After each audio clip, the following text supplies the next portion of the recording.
Hello and welcome back to Guinness Behind the Badge. We're in training once more with the teams of the Aviva Premiership as we go on another behind-the-scenes journey with the very best players in the English game. This week we're with the Worcester Warriors, who are in the final push at the end of a long and arduous season where the main aim has always been to stay in the top flight of the English game.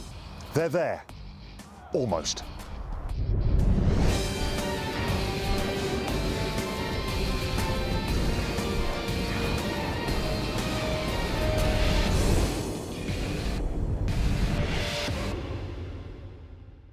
So we're back into the thick of things with the Aviva Premiership, and this is where life gets very interesting indeed. Their playoff places up for grabs and the battle against relegation intensifies. Last weekend's matches epitomised just how turbulent these last few games are going to be. Newcastle Falcons would have felt they'd made a huge leap forward against relegation with their win over Sale Sharks on the Friday night, only to see their closest rivals London Wasps close the gap again with their victory over Gloucester. At the top of the table, Exeter Chiefs continue their remarkable season, and their win over London Irish gave them, for a few hours, fourth spot in the Premiership before Northampton Saints snatched it back away from them with their victory over Bath. But for me, the team performance and individual performance came at Wembley with Harlequins and their brilliant young centre, George Lowe, in their victory over Saracens. Harlequins could easily have crumbled in front of 83,000 spectators when in the last few minutes of the game they were down to 13 men. But their defensive line held strong, none more so than George Lowe, who put in a huge performance, and his defensive performance was outstanding. And of course, he crossed for a try of his own. So Harlequins stay at top. Newcastle are at the bottom. Leicester and Saracens are equal in second and third place, with Northampton in fourth. I'm sure that some of those places are going to change over the next few weeks. Stuart Pickering, strength and conditioning coach here at Worcester Warriors. You've got 3 big Premiership games coming up. How do you keep the guys fit and strong? And trying to keep the guys mentally fresh is probably just as important as keeping them physically in the right spot. So as you saw this morning, we took the guys out this morning to do some condition games, a few things a bit different, keep it competitive. And obviously with these guys, that's massively important. Certainly from a recovery aspect, from the hormonal profiles we get from those sessions, that's absolutely massive. So I'd say variety, rest, and those 2 things coupled with the work the coaches do, keep the guys in that sort of shape. What on earth is a hormonal profile? So essentially what we're trying to do is keep the guys as anabolic as possible. And so your growth hormone, testosterone in particular, we're trying to keep those levels as high as we possibly can, particularly at the start of the week when the guys are still carrying a lot of soreness from a weekend. So when you say get that spike in testosterone, that is just big, heavy, just macho stuff? These first few days post-game are quite important for that, and as I said, we try and challenge the guys with a lot of variety and competition. Now I look around the gym, and this is one of those moments when I think if only I'd had this available to me and the knowledge available when I played, it probably wouldn't have made a huge difference. It may have made a small difference. There are some things that confuse me. Okay, now this confuses me, right? Okay, now this looks as though it's come off the Titanic. How on earth do you use this in training? So these attach to the end of the bar. They just slide shut on the end of the bar. And what we're trying to do here with any really lift with the barbells and the racks is change the acceleration rate of the bar. So normally if you imagine you're bench pressing, when there's just the weight on the bar, you work much harder from the bottom to halfway than you do from halfway to the top. So what this basically does is, as the bar comes off the floor, more chain comes off the floor, so the bar gets heavier, and so you're working under a more constant load through a full range of movement. Right. Sounds painful.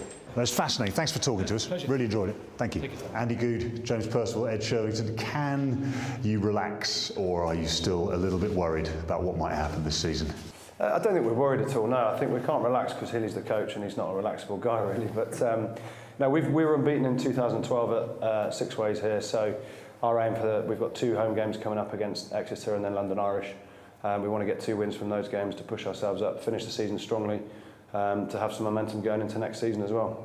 I mean, this has potential to be a big club. You've just got to make sure you hang around long enough to build towards that. Yeah, definitely. I was lucky enough to be here in the academy 6 years ago, and I've sort of being here as a young kid, gone away and come back again and seeing the progress the club's made, and it's massive. And like Goody said as well, that the club's going forward, and with the likes of Hilly, we can't sit back and relax. As a sort of guy who goes and climbs mountains in Russia on his time off. So when we've got a crazy coach like that pushing us, then there's no relaxing even for you, Goody, is there? Definitely not for me.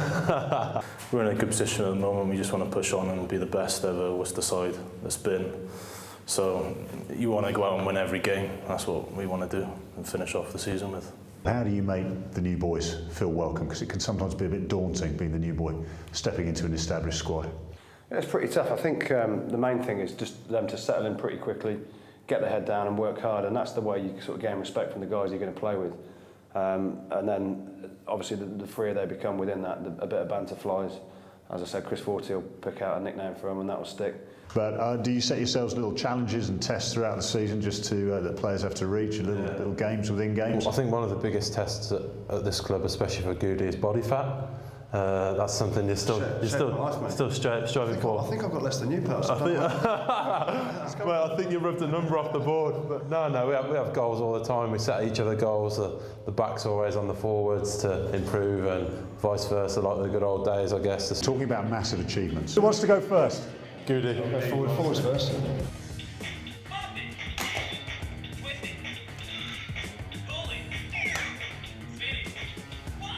Oh, 3. What? I'll pass it. Oh, so, all right.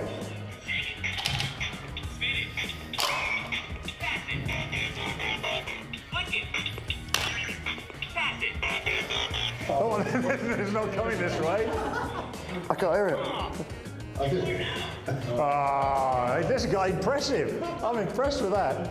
Eddie, hasn't made its way down to you. Go on, have another go. Another one, really. Here we go.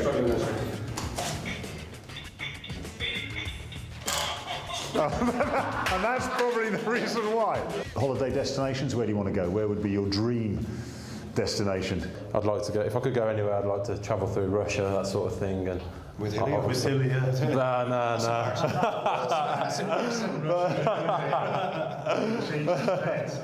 Goody, for you? it depends how long you got. I mean, I love a holiday. Well, I'll probably head to Vegas at some point. Standard. Fantastic. Well, listen, guys, thanks so much for joining us. Good luck for the last few games. Hope it all goes well. 3 rounds of the Aviva Premiership still to go, and for the Worcester Warriors, 2 games at home.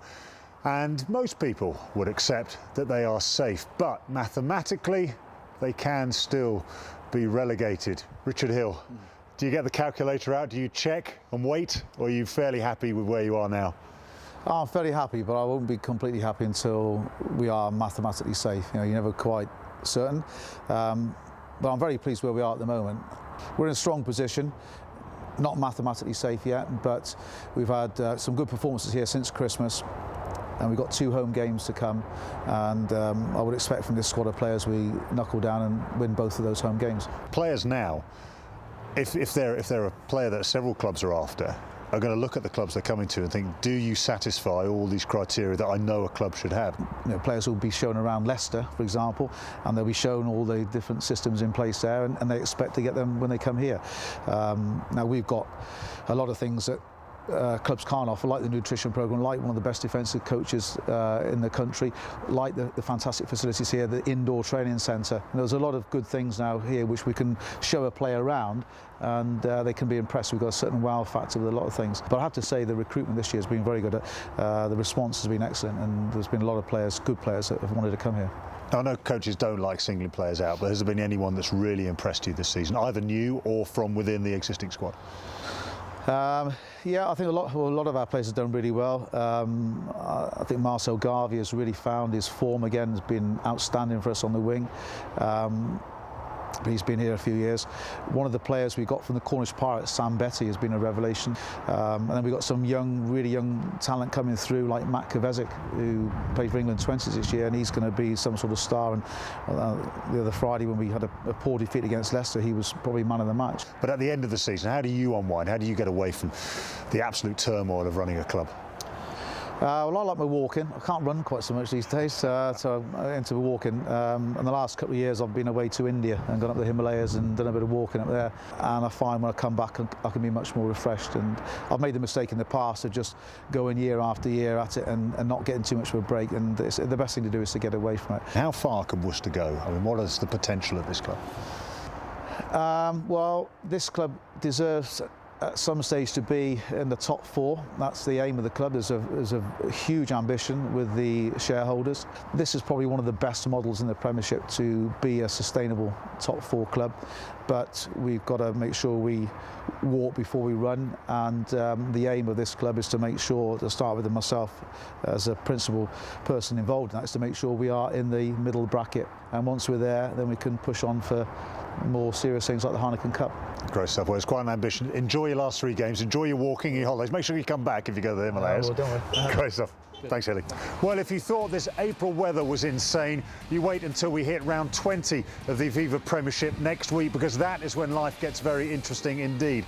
Those who are in the top 4 at the moment want to stay there to guarantee that they end up in the Premiership playoffs. Those in the top 6, they want to stay there because you end up with guaranteed Heineken Cup rugby. The position everyone wants to avoid, though, is 12. End up there, and it's relegation. Now, next week we're at Exeter Chiefs, and they have been the form side of the season so far. Their progress has been remarkable. Join us there as we bring you exclusive access to the players, the coaches and the staff right here on Guinness Behind the Badge.